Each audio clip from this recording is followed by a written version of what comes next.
This podcast is intended for informational purposes only and should not replace professional mental health care. If you are in crisis, please contact your local emergency number or the National Suicide Prevention Lifeline at 988.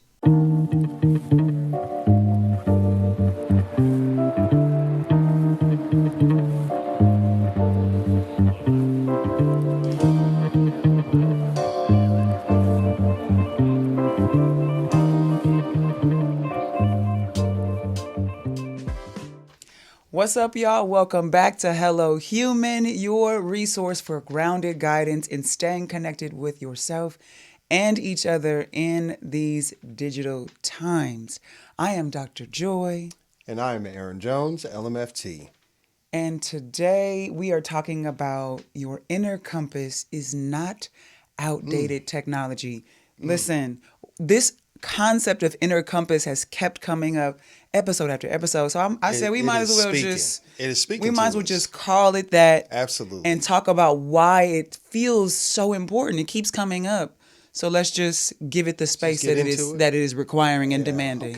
Okay. So before we get into that, though, we got to check in with each other. Every time we got to check in with each other. The world is crazy out there. It's wild we need times. to remember to check in with each other before we just jump into anything, That's right?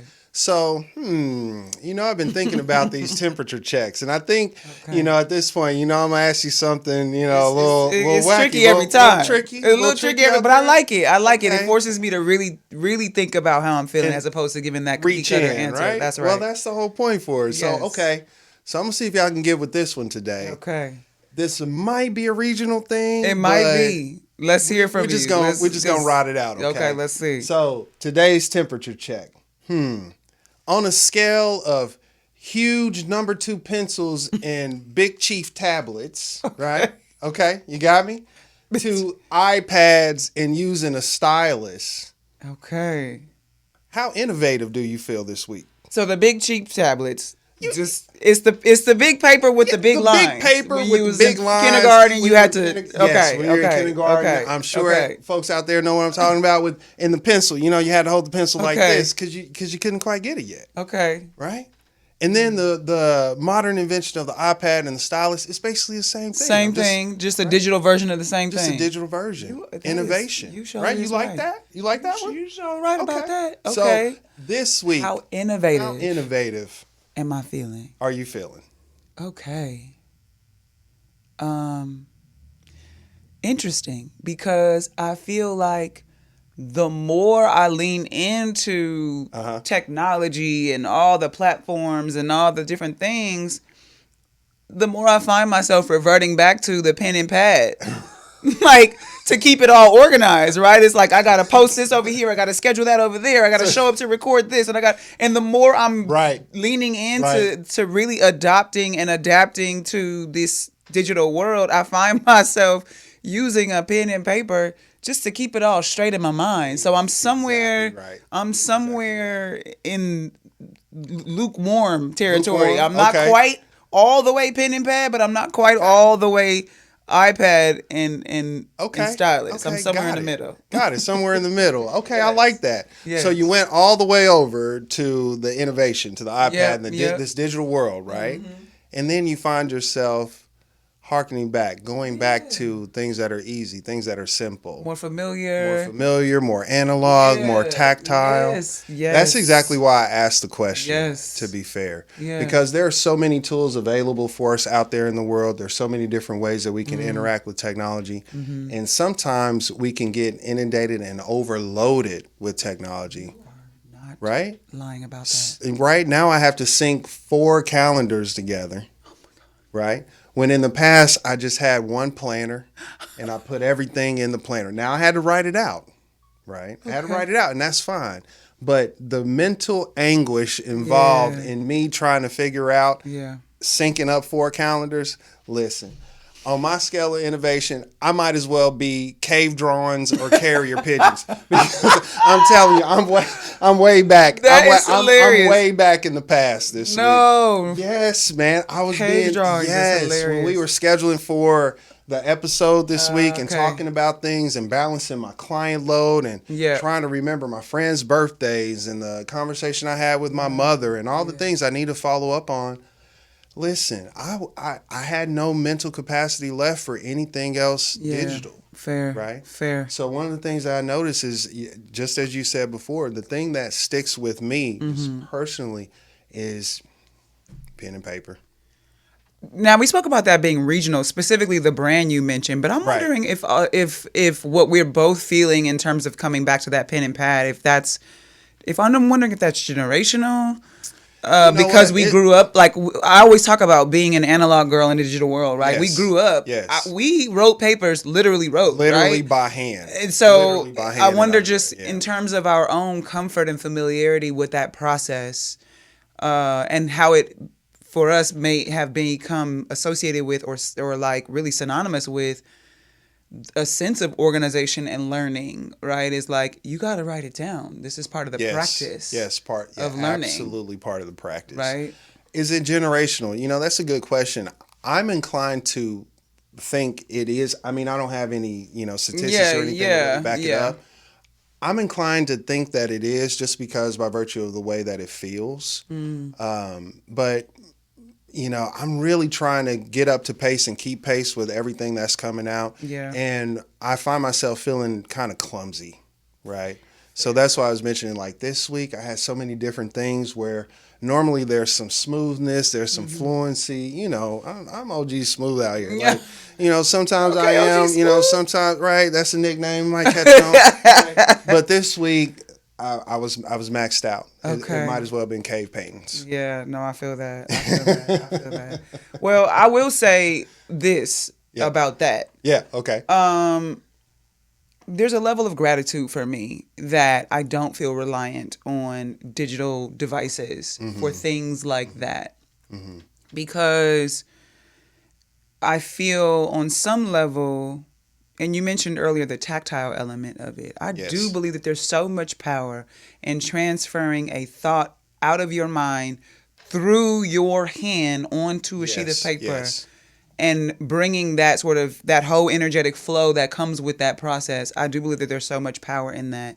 And I also know, as a verbal processor who has voice notes and videos of me processing things. Oh, wow.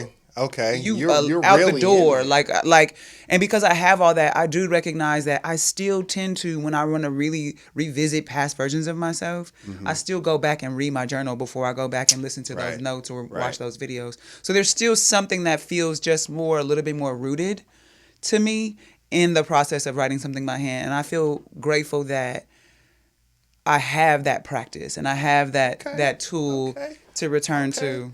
See, you were worried about the check-in, right? No, I'm not worried about it. I'm gonna throw stuff up there, but never listen, know. I'm a good point guard. I'm gonna throw it towards the rim. You are. I'm gonna make sure you in position to score. So we handled it great. It's gonna be an alley oop every time. It's gonna be an alley oop every time, and I'm gonna finish. Thank you. We gonna do that. Thank you so much. Way to go. Shout out to teammates. Teamwork makes that's what's up. Dream work. That's what's up. All I'm right. loving this. So now that we've checked in with each other, we gotta check on what does this episode feel like. Now, when you get me with the temperature check, here I come. With your words. With my new making vocabulary. Making up language.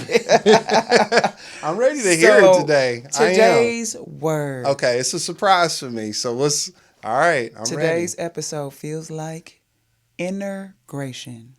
Integration. We're talking about the inner compass. Today's episode feels like integration. What do you think that means? I'm gonna need a second. Okay. I'm gonna need a second. Integration, not integration. No, not inner. INNER. Wow. Gration. So if I think about the second part of that word, that speaks to me something about encoding something. Okay. Right? Like I'm supposed to capture something. Inner. Well, if I know you. Okay. I think I Context do. clues. I think I know you. So if I know you, maybe you're pointing out some sort of process that I need to do on the inside to make something stick. Kinda. Okay. I took my best swing at it. I don't know. Am I close? I think think so. Okay. Let's Cool. get to here's the official definition per me. Okay. Per me, here's what this word means. Integration is the inward exploration to access, feel, understand, and integrate the truths that already exist within you. It is a journey towards conscious alignment where knowing informs being and doing. Yep. See. So you was right. You know me. I see you, Dr. You Joy. see me. I see you. You see I see me. you out here. I appreciate see you that. out here. I like to feel seen. Oh, you are. You are. I like thank to you for feel that. I love seen. that word. Yes. Does that make sense to you? Absolutely. Okay. Absolutely makes sense. Absolutely makes sense. And I remember when we were preparing for the episode, we hadn't quite landed on the word. Yeah. So this is, brand new to me.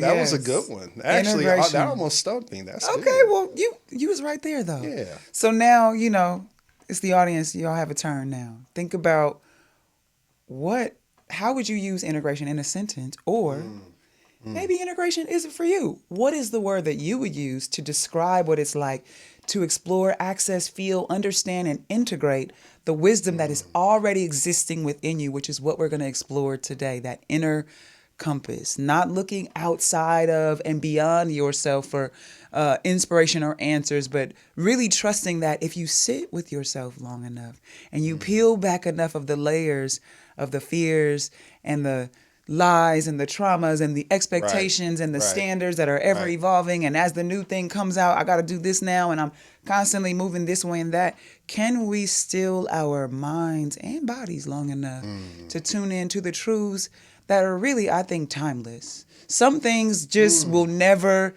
go out of style. There are some truths that existed long ago in the cave days when they was right on the walls, and that will exist into whatever realms we find ourselves in the future. Because truth is universal. I believe that. I believe that there are some that are universal that just do not change. I agree. And that we all, if we live long enough and we pay close enough attention, that those truths exist within us. And if we can access them and then live and move and choose from those places, that we have a better chance of staying grounded, again, no matter what realms we find ourselves in. So that's what we're exploring today. I love that, Dr. Joy. Yeah. Thank you so much. What a good word. I appreciate that. Okay. That's actually very encouraging. Is it warming up? Is the process? It's very encouraging to think about it that way, truly, because I do like how you're bringing these words to us, you're providing a definition, and then it feels so relatable. Good. Yeah, I like it. Thank you. That was a good one. Thank you for sharing that, because that's important to me. That's really the whole point of this segment. Yeah. Right?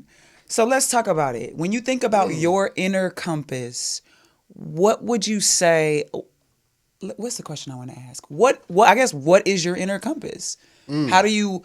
Is there a specific thing that you refer to? Is there like I know this feeling. I get this feeling when I know something is true. Or is there a way that you can identify like, oh, that's the thing that I know is my cue that I'm getting close to something. I'm getting warmer. Do you have that? What is that for you? I do actually. I think that's a really good question, and I think about this quite often. To be fair, it comes up in my private practice all the time. Yeah.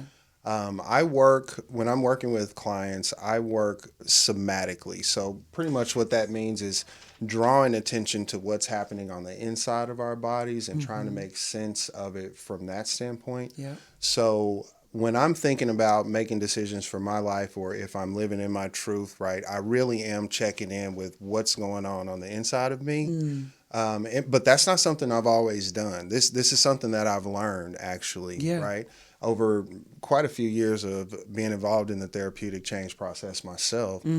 This is something that I've adapted as my own truth. And then I look for confirmation in the world. And that can come from various places. If I have a feeling about a decision that I'm getting ready to make, and maybe I'm not quite attuned, or I'm feeling kind of funky, I might talk to a trusted friend about it, or I might talk to a preacher, a pastor, clergy person, therapist, whomever.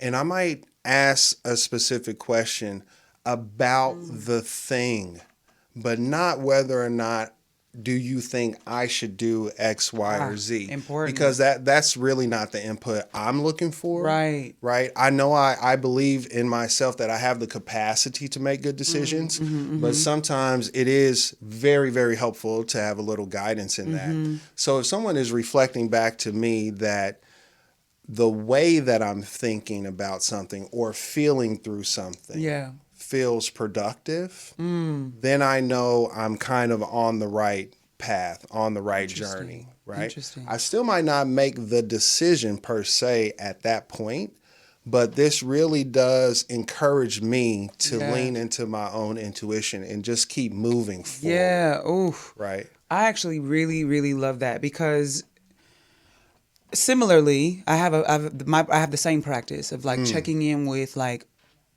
I like to notice like when something is kind of similar to you and I. We've had this all the time. You say something, and I'm like, oh, that just did something, and I'm just noticing like, what was that? And I immediately get very curious about it. And so there's this thing, and similarly with my clients and work that I do, I talk about this kind of theory or idea of an emotional cycle. Meaning the process of what it means, like what is actually happening when we feel something.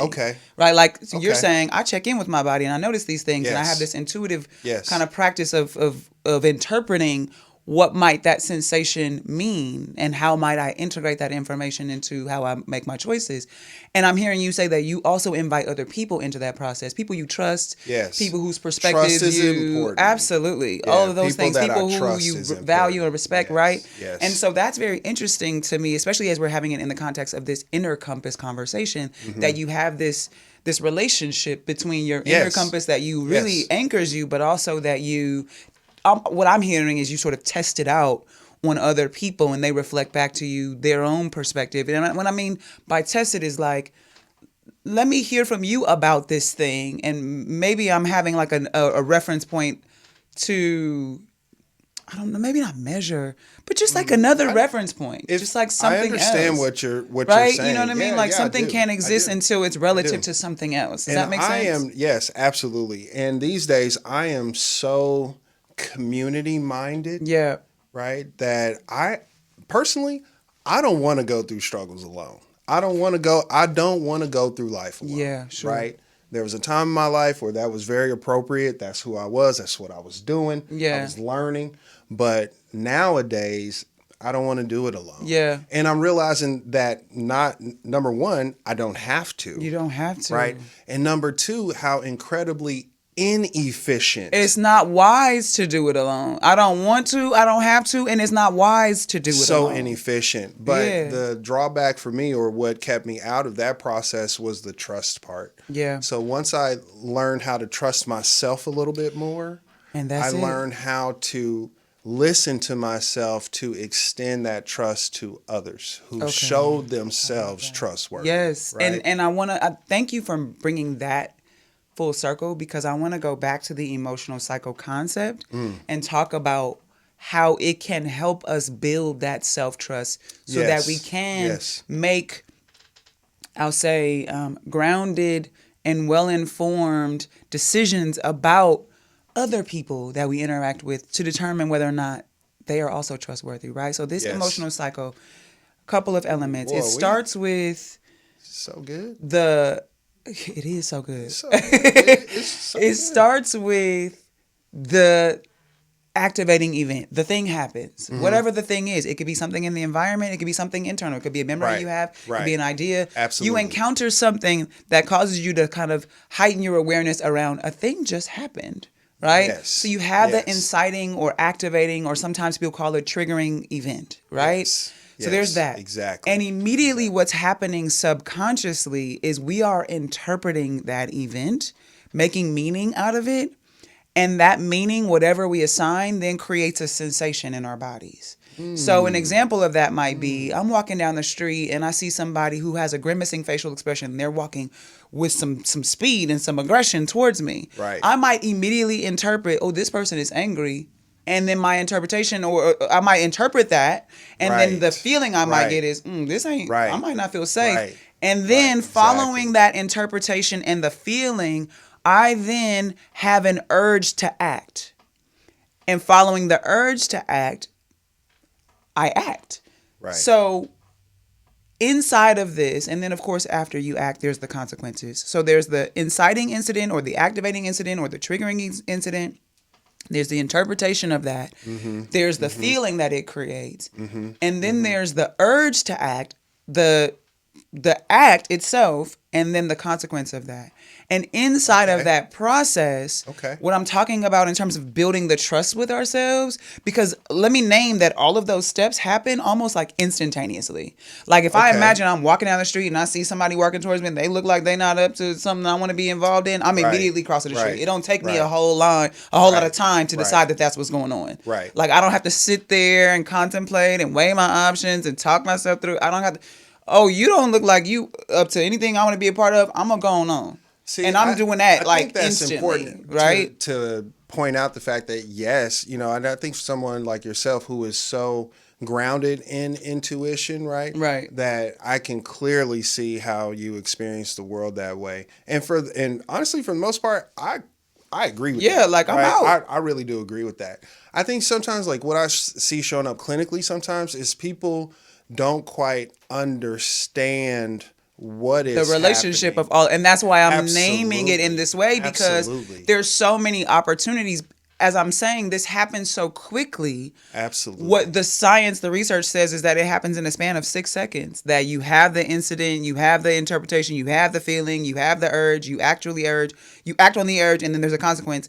In a lot of cases, that can happen in as quickly as 6 seconds. Right. That whole cycle of everything, right? And then before you know it, and many of us have experienced it, you're living inside the consequence and then having to decide if that was the right action. Ooh, and the opportunity that we have here, too late. It might, it is too late. Now, if you happen to have a consequence that is favorable, then yay for you. But if you don't, it is too late. And so the opportunity that is here, if we're talking about your inner compass, really allowing that to be your guide, and that, even as we have other things that can help us and influence us and maybe even sharpen and help us refine that, it's still our inner guide. And the opportunity in that emotional cycle comes when we have a practice of tuning into that somatic wisdom, because I love that. That's the part before we act. The part before we act is the thing that we feel. Mm-hmm. Right? Mm-hmm. And then our action is often an attempt at addressing or resolving the feeling. So in the case of the example I gave, if I'm walking down the street and the person is walking towards me and they don't look safe and I feel afraid or I feel threatened, I am making an action to resolve that feeling, which is I'm crossing the street to get out of your way. And it's uncomfortable. The unknowing their intentions is uncomfortable. And that's what we're escaping in the action, right? But if I don't have awareness, if we don't have the practice, and that's an example that's really like low risk in terms of like whether or not I was right about judging what was going on there and I crossed the street, doesn't have whatever the consequence of that is very low risk, right? Nothing's gonna happen. But in some of the bigger issues, the bigger things that we're facing, that we're needing to make decisions about, where the consequence could be much more life-changing or much more impactful in either way, good, bad, or good or bad, where we need to have a practice of saying, hold on, I'm feeling something. How is that informing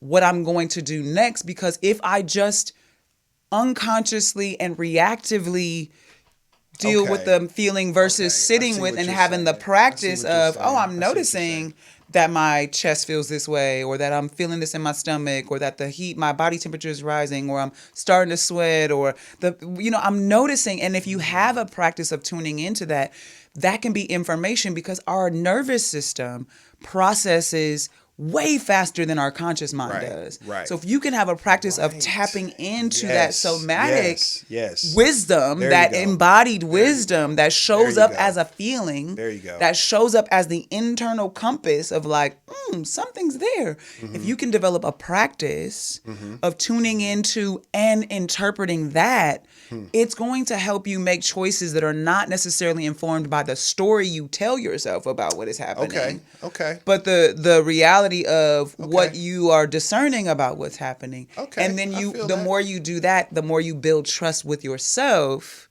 I feel that. Okay, I trusted my gut here. You see what I'm saying? Yeah, I see what you're saying. I absolutely see that, and I buy into that too. So let's slow down just a smidge, right? Yeah. So let's unpack that just a little bit. And the reason why I think unpacking what we've said here is important, because in this information age, Yep. right? In this world where we're using all of this technology and all of these AI tools, right? We really leave ourselves open for many good things that can happen, tons of good things. Sure. But also areas of the internet, of those tools that are, how do I say, full of misinformation. So much misinformation. And I think that's important to point out, because sometimes if we're not, to pull it out of the digital into us and then back again, right? Sometimes if we don't understand that process in ourselves, we act on a certain kind of misinformation. Correct. And I see that process translated to digital spaces. Absolutely. All the time. And then you get people in the comments who are doing the things. Yes. And so you're saying misinformation. I want to add to that sensationalization. Yes. Because I agree. sometimes it's like this is solely for the purpose of stirring up. Absolutely. And if you don't have a hold on when you're stirred up, what that means, and you being able to sort of go, well, what happened there? A thing happened. I told myself a story about it. And that's what's really causing me to feel how I feel. And now that I feel this, what's going on there? And you don't have a practice of checking in with yourself and saying, okay, I do feel this, but this was designed to make me feel this. Do I want to be feeling this? And then how do I want to respond to what I'm feeling? That's really powerful. We need to circle back around to this topic another time. We will. I mean, this is ongoing. And so there's a lot to kind of It is. And it's a practice. It's a practice. I will say this. Yeah. And I know that this is similarly true for you, just being familiar with your work, both personal and professionally. It is a journey of building a relationship with yourself. Yeah.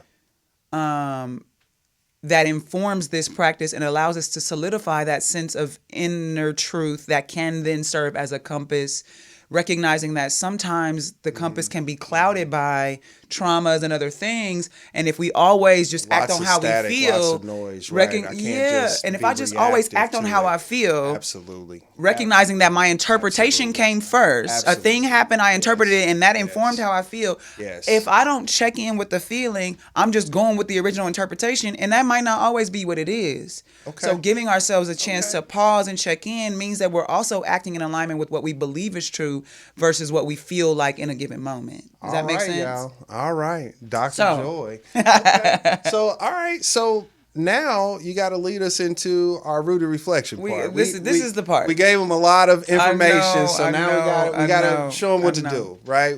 How can they act on this? How can we act on this? How can we make this our own? So it's really quite simple, right? Simple in that it's really about sitting with yourself and doing what we call an embodied check-in. Just an embodied check-in. Okay. Like, sometimes we do the drive-by. How you doing? Oh, I'm good, right? But like really spending the time to go like check in. Notice sensations arising in your body and just observe them. Observe and notice, not judging them, not trying to make meaning out of them. Just like, I'm noticing that my chest feels... One time I was in a meditation and I was feeling so grateful. And the thing that stands out for me is that my chest, I felt like there was a warm amber light just glowing from my chest. Wow. And it just felt like it was like a warm feeling. I want to feel that. Yeah, it was just, and the reason why it stands out for me is because I then was able to associate that bodily sensation with gratitude. Wow. And so now when I want to call gratitude into my sort of internal energetic space, I can just Dr. imagine that warm amber light and it allows me to tap into that sensation. So that is the practice. Wonderful. Just to sit with it. I'm just giving you an example, right? There's other things too, but I'm giving you an example. So the rooted reflection is really about sitting with yourself and asking yourself 3 questions. First question is just, what am I feeling? What am I noticing in my body? What am I noticing? Just a simple check-in. What am I noticing, right? Okay. Second question is, what do I think it means? What might this be trying to tell me? Okay. What is this trying to tell me? So I'm getting curious about that simple check-in. Why might my back be hurting? Not judging it. Exactly. Right? Just curious about it. Here's this thing. What is it doing? What do I think it's telling me? Okay. What is it telling me? And then finally, what do I want to do with that information? Okay. Now that I've listened to my body, it has communicated something to me through the form of sensations.